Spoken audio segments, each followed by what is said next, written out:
A workforce is a term generally used to refer to all the employees working in an organization. However, the word itself has different meanings according to different institutions all over the world. Here are some of the most widely used definitions of workforce. According to Merriam-Webster, workforce is the total number of workers engaged in a specific activity or enterprise. According to Collins, workforce is the total number of people in a country or region who are physically able to do a job and are available for work. According to Cambridge Dictionary, workforce refers to all the people who work for a company or an organization. According to Law Insider, workforce means employees, volunteers, trainees, or other people whose performance of work is directly under the control of a party, either paid or unpaid. The above-mentioned definitions are just a handful out of the countless definitions available on the internet today. All these definitions more or less convey the same thing though. In essence, workforce refers to the sum total of employees that work together for any organization. This is an episode on the general information about workforce, its types, and workforce planning.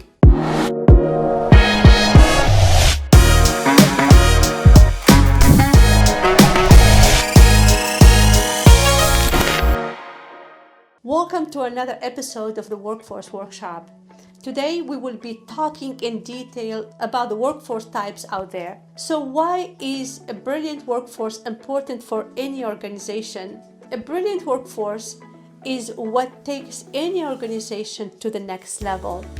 Without a worthy workforce, it is nearly impossible for any organization to meet its short or long-term goals. Although most hiring managers know this thing, and a few actually implement it. This is the reasons why most organizations don't make it into the top. A planned workforce is the key to cracking the secret code for success in today's world. Without it, businesses may thrive, but won't see the desired results they are shooting for. So, what exactly is a workforce planning? How can hiring managers skillfully maintain their workforce or improve it? You will know all about it in this episode, but before that, it is equally important to understand the types of employees that constitute a workforce. First, let's discuss the types of employees in the workplace. When talking about the workforce, it is crucial to understand the basic element that constitute it. The base constituents of a workforce are the employees, and according to LinkedIn, there are 5 types of employees. Let's understand them individually. Performer. The most coveted employee are called performers. These employees are an asset for any organization because they clearly understand the goals and objectives and work towards the upliftment of the organization. These employees are potential leaders and work well solo as well as in a group. Not only this, they are responsible to serve the company in countless ways. Number 2, a high effective achiever. After performers, high effective achievers are also a great asset to the company. In other words, they are just a step behind performers. They have high potential, and if given the right platform, they might become a performer in the future. They work well in effective leadership and guide beginners. They are open to constructive criticism and strive to improve themselves with time. The third one, a less effective achiever. Unfortunately, the most common types of employees that you will find in any organization are less effective achievers, such as employees are easily identifiable as they perform at least in groups. No matter the amount of effort they put into the task, they are enabled to make a significant contribution to it. They are easily distracted and take a lot of time to get back on track. The fourth one is the potential source of trouble. As the name suggests, these employees are potential threats if they are exposed to a certain condition. In spite of the namesake contribution they make to a certain task, they also make certain reversible or irreversible damage. Sometimes they can also influence other employees into working less. At times, they give some obvious and non-obvious red flags that are bad for the organization. Without them, the organization will see a significant improvement. The fifth one is the problematic employee. Problematic ones are the least preferred employees of the organization. It is because they work the opposite way that makes things work for other employees. They aren't easily identifiable. More often not, they are the employees who have been working in an organization for years. If left ignored, these employees may cause irreversible damage to the company and hence need immediate evacuation. Now that you know the 5 most common types of employees, it is time for you to know the workforce planning and how to effectively manage your workforce. Next, we need to learn about workforce planning. Workforce planning refers to predicting the market needs in the forthcoming years. It involves a deeper understanding of the structure of the current workforce, how the future will impact the workforce, and the overall size and type of the workforce needed to meet the future goals. Workforce planning process. Workforce planning process is a deliberate methodology that involves a total of 4 steps that start with strategy making and with implementation. Workforce planning process involves 5 steps: strategy, data collection, data analysis, implementation, and evaluation. Let's understand more about the 5 steps in detail. The first step is to have a strategy. A strategy is basically well-planned layout to achieve a goal. In this process of workforce planning, the hiring manager devises a long-term plan and work out the timeline. The second one, data collection. In the data collection process, a SWOT analysis is done, which stands for strengths, weaknesses, opportunities, and threats. This step basically deals with the current scenario of supply and demand. The third one is data analysis. Once the data is collected, it is ready for gap analysis.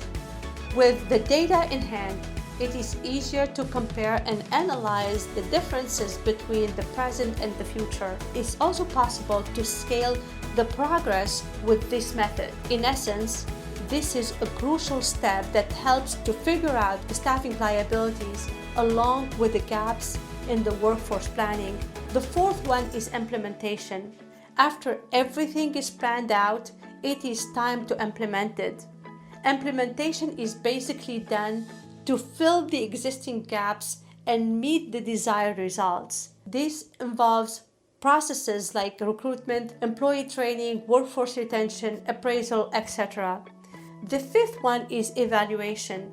The final step deals with the evaluation of the above mentioned 4 steps. Evaluation is necessary. It helps the HR manager to identify the right direction. Without evaluation, the whole process is nothing but translucent. Therefore, evaluation is a requisite in the workforce planning process. There are 2 levels of workforce planning. Let's learn about them. In the United States, the workforce planning is also referred as a succession planning, human capital plan, as well as talent management. Wherever it might be, it involves a robust plan that follows certain steps. Generally speaking, there are 2 levels of workforce planning, namely strategic and operational. Let's dissect their functioning, advantages, and special features in detail. The first one, strategic workforce planning. It is characterized by a pan-organized approach and deals with the ongoing problems along with strategy development to meet a few goals, including bolstering the process like redeployment and reorganization, taking into consideration the extreme factors affecting the ebb and flow of the organization like staff reduction, budget cuts, retirements, etc., maintaining the workforce by hiring or laying off employees, alleviating the risk exposure with the right safety protocol and employee skill training. More often than not, strategic workforce planning starts at the higher rank of leadership. So how exactly should businesses know where, when, and how to implement it? This depends on the organization size, its structure hierarchy, budgeting, and overall management. Depending on the organization's requirement, this is also to be implemented in other levels as well. Second, operational workforce planning. This deals with issues related to the work unit, and its main focus is to sustain it and to improve the strategy execution. Since this planning takes place at the supervisor level, it may involve foreign workforce factors as well. What are the benefits of workforce planning? Why do organizations cover workforce planning? Why it is so important and talked about? It's in simple words, workforce planning is what drives any organization to the path of success. There are several advantages implementing them, and here are some of them. The first one, beneficial for future planning. The best training about workforce planning is what it takes into consideration the forthcoming goals and objectives. It helps in determining the employee movement as per the business growth, revenue, capacity, operational measures, success rate, and so on. Future planning also helps in scaling the long and short-term progress. Moreover, it also helps in measuring the gap between the expected and the achieved outcome, thereby giving the right feedback. Second, it helps in precise prediction. The best thing about planning is that it helps in accurate prediction about the future. This means the whole management process is no longer haywire and has a structure that the organization can rely on. Precise predictions foster development and manage employees the right way. Third one, it paves the way for scheduling and management.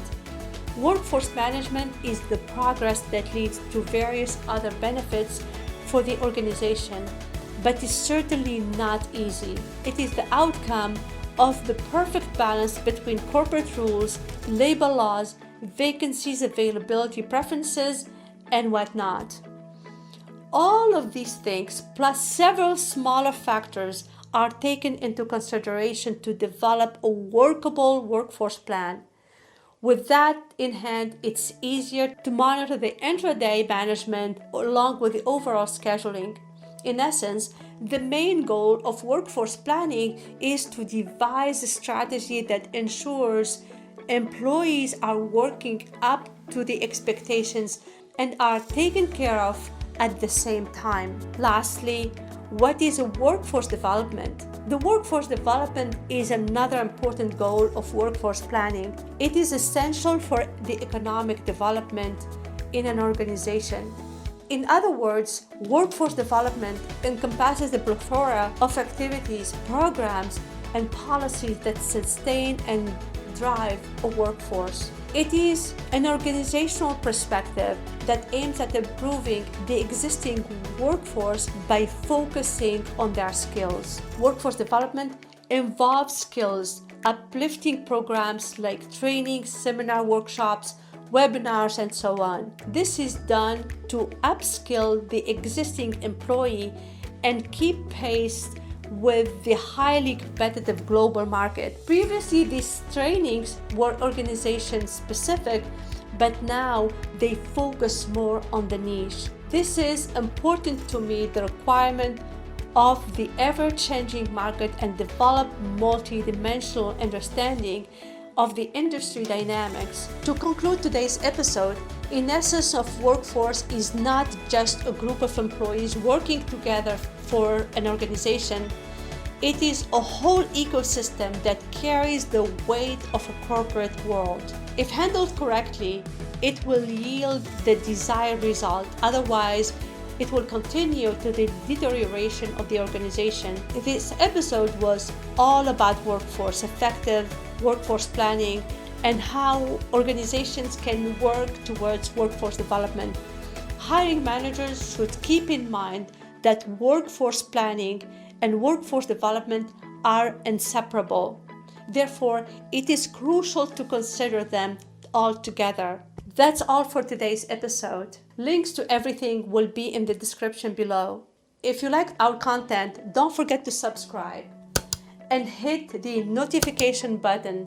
It will notify you about the new content that we share with you every week. This will help us to produce great content for our professional audience. Let us know if there is something that you would like us to discuss in future episodes. Please click the link in the show notes and you can address your questions directly to me. Thank you for listening and we'll see you next week.